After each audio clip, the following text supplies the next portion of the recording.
Anyways, this is just like I was saying along those lines, that it will never really satisfy us to particularly have all those material things. And so, like, I'm sure you're going through a tough time in life with, like, different things, and the anxiety of indecision. I don't know what to do here or there. You're just in a limbo. Yeah. That's the greatest anxiety in the world, the anxiety of indecision. I don't know what to do. So then it's like, most people, what do they do? So if people are really it's really intense, they commit suicide. Or some just run away from the situation. Or some try to stick it out and deal with that situation until the pressure builds up enough where they'll end up in that, running away or doing something again. Yeah. So the reason that is there is because we don't have particularly knowledge of who we are. Right? We've identified with a friend of this person. I've identified as a football player. I've identified myself as a student. But all those things are very far from actually what am I? Because you are a young boy at one stage. Now you're a man. You'll be an old man.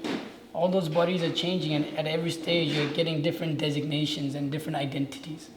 When you're a kid, maybe everyone's like, oh, maybe you can be a basketball player, or you can be a singer or a writer or this and that, and you may have tried to identify with those. Yeah. But then those identities change according to, identity means those identifications change according to what you like and what you don't like. But at the core, there's this idea of, I'm from Chicago, I'm black, I come from this black community, therefore my community, this, ultimately that identification remains, but then you branch out from those identifications to different fields of, basketball player, whatever, football player, university, such and such. Yeah. So those identifications are there, and because that identification is purely material, it doesn't really ever satisfy you fully. Just like, I'm sure you were told in high school, I'll get to university, play the football thing, have your job, get a beautiful girl, have sex a bunch of times, go to many parties, and that's the life. Right? That's basically what high school tells you, what your school teachers tell you, your friends tell you like this. But it's like my experience in university, I went to university and I finished university too, was like I was fried out, I was frustrated right after I finished high school. I was like, okay, my parents told me I'll be good, I worked hard my high school final year, I got my GPA high, I got everything that I need, I got into the school that I wanted to, now it's the time of my life, but then you get there and it's like, oh, this is worse than what it was before. Yeah. So it's like, now what? It's like, now they're telling me that once I finish this, I get a job, then I'll be happier. But it's like, if I'm a little bit intelligent and I examine all these things, like, hang on a sec, there's a trend of things getting worse, and the less time I have, obviously the less fulfilled I am, because I don't actually, you can study school and all these things. You study everything else but who you are. When school, who taught you? In any school, whether it's university, college, high school, football, whatever school you may go to, where will they teach you the science of the spirit soul, of who you are? No, they'll teach you everything else, right? Yeah.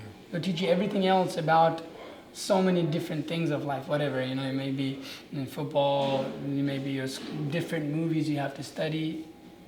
But why isn't anybody trying to study themselves? What is the nature of me? Who am I? Why doesn't anybody ask this question? It's interesting, isn't it? Nobody asks the questions of who am I? Because we're so invested in trying to satisfy this misidentification of me, this body. We don't even bother to ask the question of who I am. Just like if a fish starts to identify as a human being, and he's so much covered by his senses, he's so much covered by his desire, he starts to identify as a human being on land. So he wants to get all these things. Will he ever be satisfied? No. He can't breathe. He can't breathe. He can get all these things that he wants, but he can't breathe. So, but he'll be satisfied without all those things if he's back in water. And as a human, identifying as a human being, he can try to get the girls, he can get all the drugs, he can get all the money.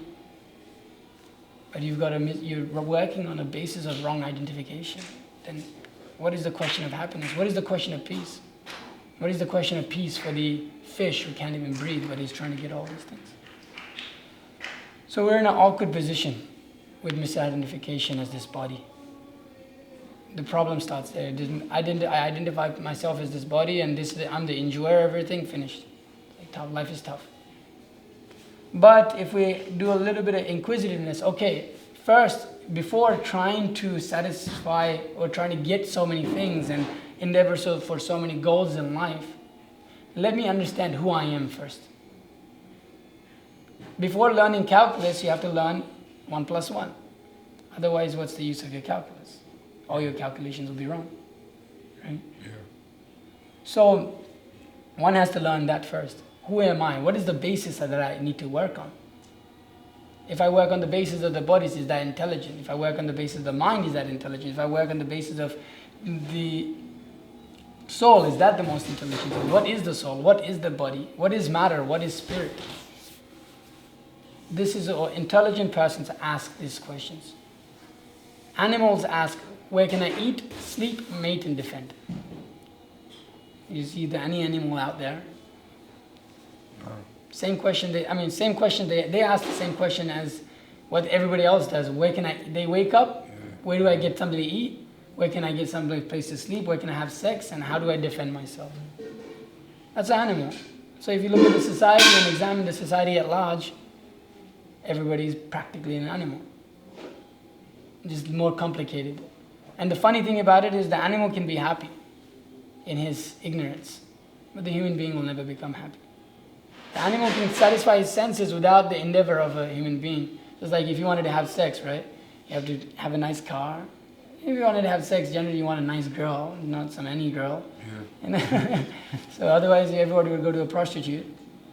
So you have to have a nice car, nice home, nice job, nice body. And then you can have sex. Maybe it's like, and how long does that last anyways? Yeah. But a monkey, he can have 30 girlfriends at once. He doesn't need a car, he doesn't need a big home, he doesn't need anything. And he can satisfy his sex desires so many times in a day. No problem for him. A pigeon can do the same thing. But a human being, it's like, it's difficult for him. It's an unnecessary endeavor. It's just not natural for him to do such things. So for the human being, the pure purpose of life is for self-realization. It's to understand this point, who am I? That's the only purpose of human life. It has no other purpose. So if one doesn't start to try to act according to his purpose of human life, then we just get entangled in different ideas of life. And so it just leads us to frustration because we're working on the wrong basis of this body. So first we have to realize how we're not this body, how you're beyond this body, how you're not actually this big, muscly black body actually. You're actually beyond that. You're actually spirit soul. This is only surface. I don't see you as a black person. I mean, I see your skin is, darker than mine a little bit, but whatever. But you as a person are actually different from that. How to understand that? Well, you used to be in a body that was a child, right? Yeah. Now that child's body is no longer existent. It's gone. It's very far away. And now you're in a man's body. But what was your name? Justin, right? Yep. So Justin, the Justin as a person is still there. Body's changed, but the person is the same. You didn't become, James. You didn't become Javier because your body changed. Your body is different, but you're the same. Same spirit the same. Exactly. So there's an observer in this body. Just like your mind is also changed so many times, how you think, right? So many, even probably from a week ago, how you think is completely different now. And a week from now, how you think will be completely different also. So the mind is always changing. The way you act upon your thoughts is always changing. The intelligence, the discriminator, Yes, can I do this? Should I act upon my thoughts? Or should I not act upon my thoughts? The intelligence is always changing. When you're a kid, you used to touch hot fire and burn you. Okay, now I shouldn't do that. Intelligence is always changing. But there's an observer who is able to see all these changes. You can see that you've changed from, I can't see that, but you can see that. I know because everybody goes through that change. But you can remember, I used to be a kid like this, but now I'm an old man. Yeah. I used to be a teenager, man. I used to be in this body, and this body, but now I'm a man. And then that will continue to change in the future. So, if we can apply some logic and sense, we can start to understand actually this body, I'm separate from this body. This body is just a vehicle that's, moving, and it's growing and it's changing. But me as a person, I'm not changing. There's different levels of ignorance that are being cut down. Like, when you were a child, we were ignorant like anything. People say, I want to be happy like a child, but actually a child is not happy. It's just ignorant like anything. I came to the realization, I was like, damn, that's true. Because a child doesn't have to think about paying bills, going to school, getting a job, being someone in this world. He doesn't have to think about all those things. Yeah. He just eats, plays, and when something goes wrong, he cries and everything's good. So a child, is he happy? No, he's just ignorant. He's ignorant of his position. So we become less ignorant, we may learn a few things, and we're able to change a few things here in our personality, or like we're able to improve. But us as a person, we're able to observe all those changes. We see how we're different. We see how we may be different in the future also. So that spirit soul is beyond this body, you see. Because something is changing, but you're not changing. The body is changing, you're not changing. So you're the observer of this body. You're not the body. You're not black. You're not American. You're not Christian. You're not Hindu. You're not any of these labels or these ideas, these identifications that are there in this world. Actually, none of these things. You're the spirit soul. Because you're the observer of all these changes. Because sometimes, I may have been a Hindu before, but that's changed. I may be a Christian before, that's changed. What is a Christian 5,000 years ago? What is a Christian 5,000 years from now? Things are changing. But one thing that's not changing is the spirit soul. So then we have to start identification on the platform of permanency, not on temporary. Right? Then we can come to some conclusion. It's like if you started to make $1 million in your dreams, what's the use? Yeah. Right? It's temporary, right? The dream. So we want to start to act on the platform of the spirit soul. Now, then comes the question. It's like if you just said, oh, you're the human body, okay, where do I come from? What is my purpose? Where do I belong? Naturally, when you have identification, those questions come. Right? Then if I'm a spirit soul, I'm a person, spirit soul, then a person, where does that spirit soul come from? Where does it belong? Because obviously it doesn't belong in a temporary world where everything is changing all the time. It's quite freaky for the soul. Because you're stuck you want a permanent situation in an impermanent world.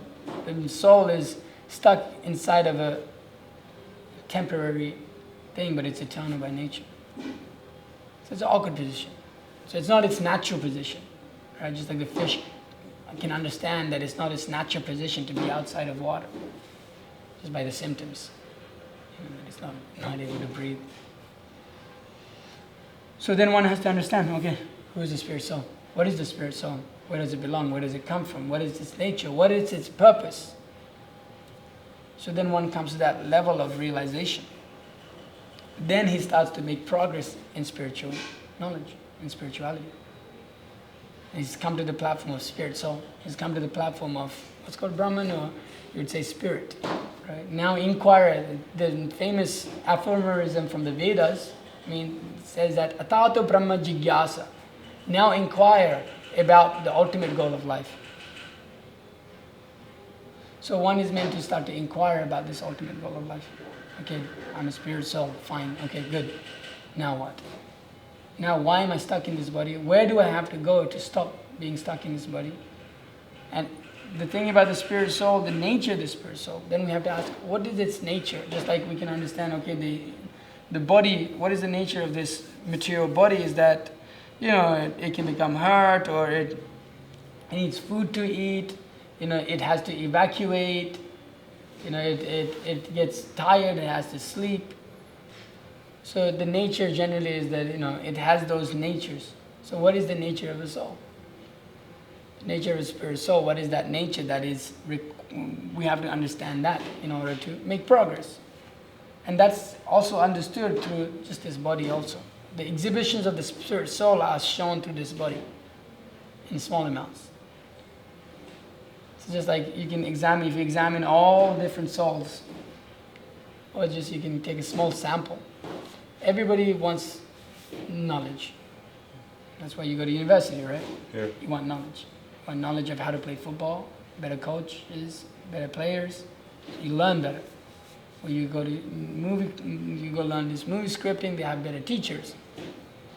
You want knowledge. Now, the kids in high school also want knowledge. The professor also wants more knowledge. The trees also want more knowledge. The animals want more knowledge. The birds and the beasts, the creatures in the seas, every living entity that is living wants more knowledge. Always seeking some knowledge. And what's the other thing do you think everybody wants? Main thing that everybody wants? Fulfillment. Fulfillment. Happiness, right? Yeah. Everybody wants happiness. So that's something that's there. Everybody wants to be happy. And then what's the other thing? Nobody wants this to happen to them or anybody else around them. Death. Death. Right? Nobody wants to die. Why? Because the soul's nature is actually what's called Sat-Chit-Ananda, means eternally blissful, full of knowledge, and eternal. Three things that everybody wants. I think actually at the core of all your desires, these three things are there. To want knowledge, to want to be happy, and to not want to die. That's the only reason that you do everything. Everybody goes to the hospital because they don't want to die. That's why there's hospitals. Everybody goes to some sort of learning institution, whether they like it, whether it's a university or it may be a training area or whether it be YouTube, online, whatever. They may not like so many forms of education nowadays, but they want to learn something. They have to learn something. Naturally, it's there. Yeah. And so everything that we're doing is basically, you can sum them up with knowledge, the platform of knowledge, happiness, and not to die. Right? So the nature of the spirit soul is actually that. It is actually eternal, it is actually blissful, it actually is eternal, it never dies. The body dies, but the soul never dies. Your friend, he left his body. But the body's still there, you can probably go see it. How long ago? What happened Monday? On Monday. Yep. You can still go see his body. What's the difference? What's missing? For atheists, for someone who believes everything is atoms, what's there to lament about? Nothing. Yeah. Nothing. But what's missing? Soul. The soul. Life. Life is missing. Consciousness is missing. The person is missing. But actually, the person, if you say the person is this body, then the body's right there. Why are you lamenting? Because the person is missing. Right? The soul is missing. Where's the soul gone? Well, it's passed onto another body. It doesn't die. Just like the soul has changed so many bodies already. When that body dies, it just shifts to another body according to his desire and his activities, karma. You know, what he's performed, whether he's done good activities within this lifetime and the lifetimes before. This is the science of reincarnation, actually. Okay. That the soul keeps moving from one body to another according to his desire and activities that he's performed. So actually your friend hasn't died. The body has died, but the friend hasn't died. The person in that body hasn't died. We lament because we lost that relationship. But we can understand. Oh, he's not gone. The body's gone. He's moving on to another life now. Where he goes is a question of his activities and what he deserves. Right? Yeah. Now, it's not eternal hell or heaven in this particular case. So one is consistently traveling like this. So, but the nature of the body, of the soul, is Sat-Chit-Ananda, eternally blissful, full of knowledge. And so that soul, it has an ultimate goal. Just like, all these things are there, knowledge, bliss, and eternity. But all these things, more or less, it's based on, we want the soul purely, with having all those things, it wants to do one thing, and that wants to have a relationship. That's literally otherwise there's no question of happiness. Right? There's no question of happiness without relationships.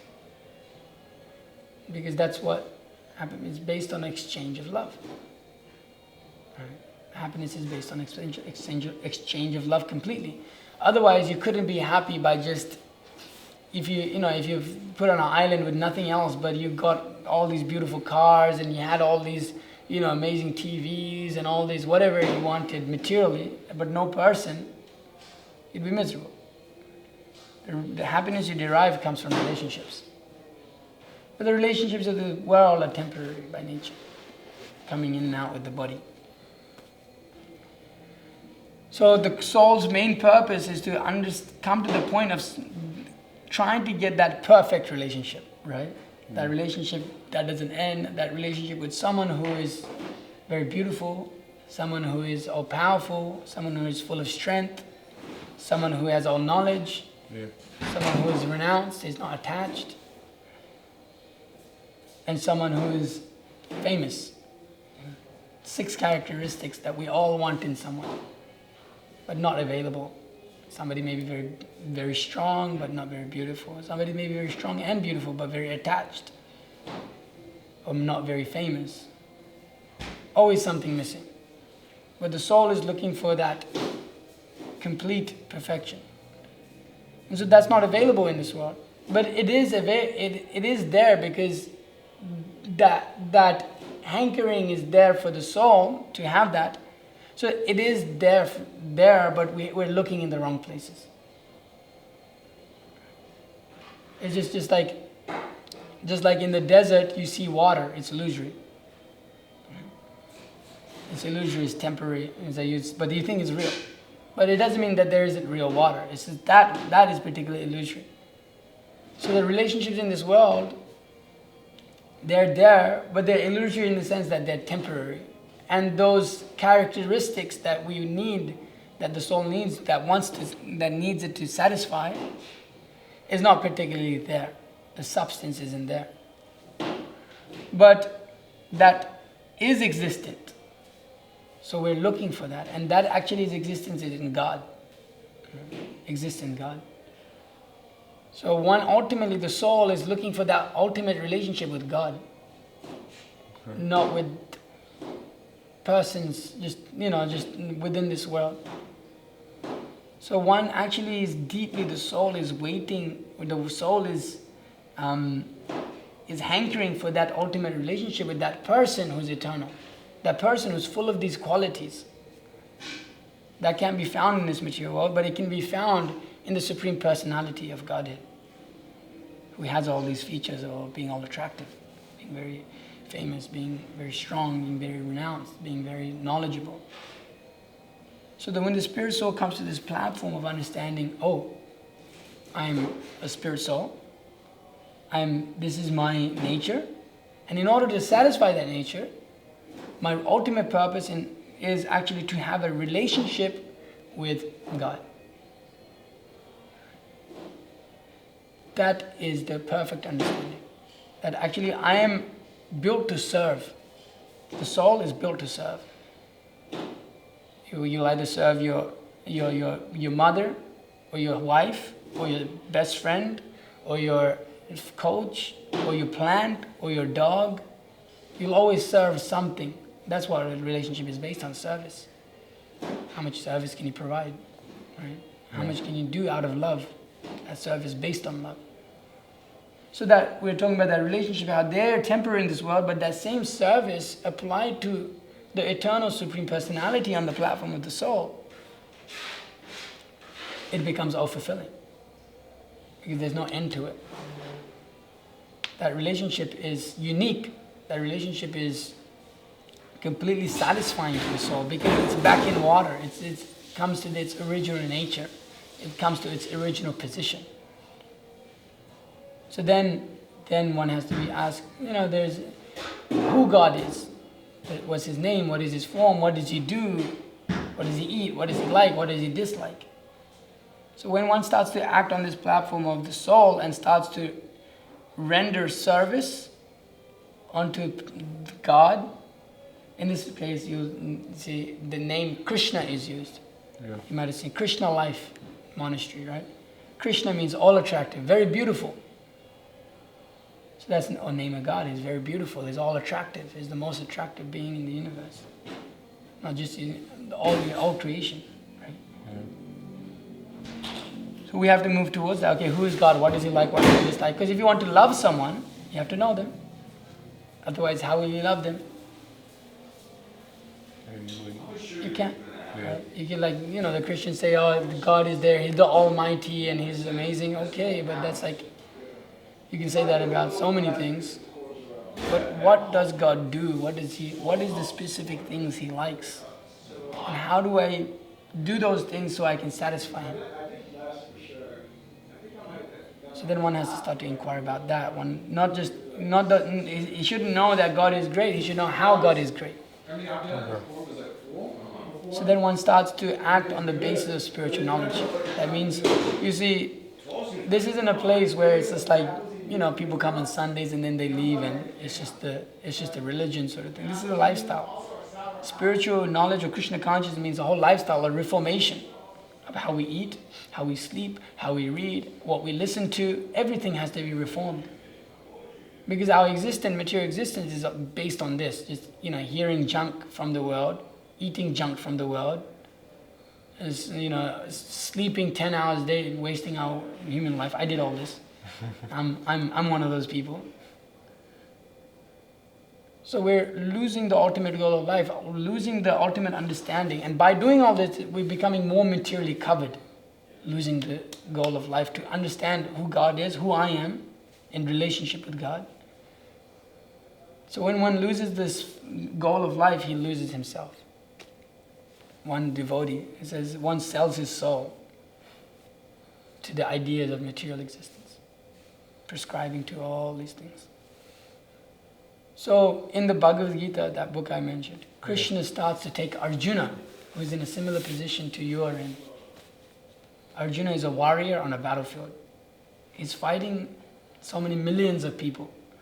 Actually, it's his own family on the other side, his cousins and his teachers and his so many different sections of his families. And he's met with a very difficult decision to make, whether to fight or not to fight. He's really distraught. He's one of the greatest warriors in history. He's seen by the other side as one of the main, warriors of that battlefield. But he becomes overwhelmed by seeing the battlefield. How can I fight? How can I fight? This is my family.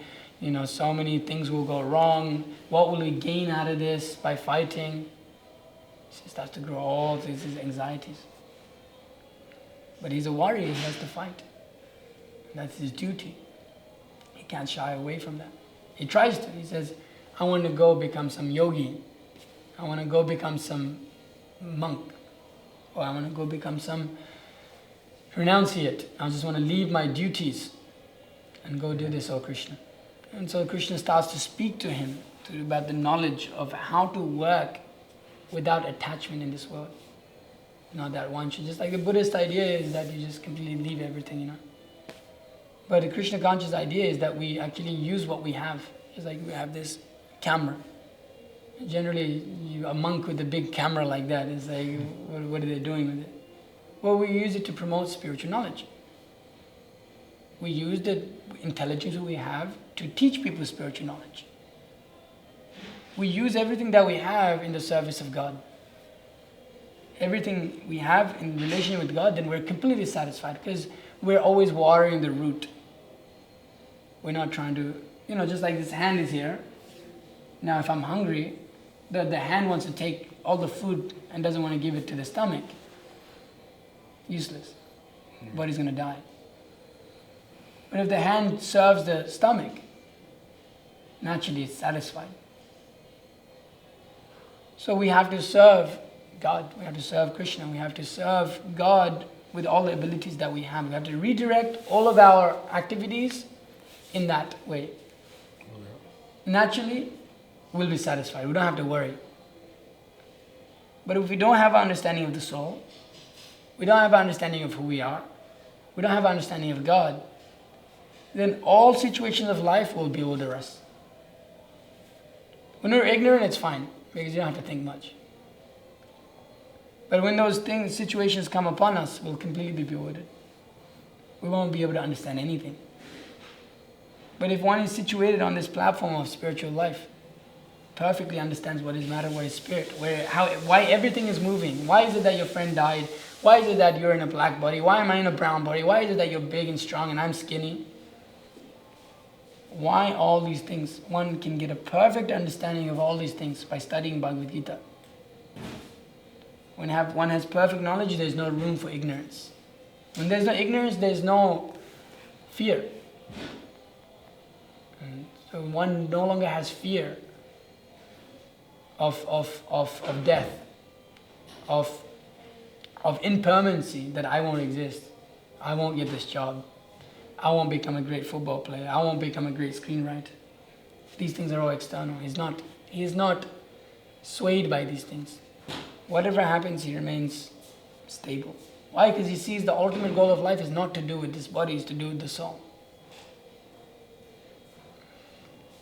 So it's important to understand this subject matter. I don't know how much you've inquired about this in your meditations, in your kind of the journey that you've gone on through meditation. But actually, real meditation means this, understanding these important points. There's nothing more important. You're a 21-year-old guy, right? Yes. You're super young. I'm only 24. Not that I'm also old man or anything like that. But in our youth, we have the opportunity to learn. That's why young people go to university. You can't teach your old dog new tricks. So if we can, in our youth, situate our life in such a way we have a good base to work on, then the rest of our life, we can continue to experience higher levels of happiness, independent of our material situation. Completely independent. Like, just like you're young now, I'm young now, and life is good. You don't really think about death. You can enjoy life, no problem. Go out so many times, no problem. Get hit on football so many times, no problem. You can get up the next day, you're good to go. Start hitting 30, 40, 50, the body starts to dwindle. And then our senses are not so strong anymore, they're pretty weak, become weakened. And so our whole life, our basis of enjoyment and happiness is being how to enjoy our senses. And you get to once you hit 40, 50, you can't enjoy the same anymore. So if you go to old people homes, you can see they're always thinking about when I was young.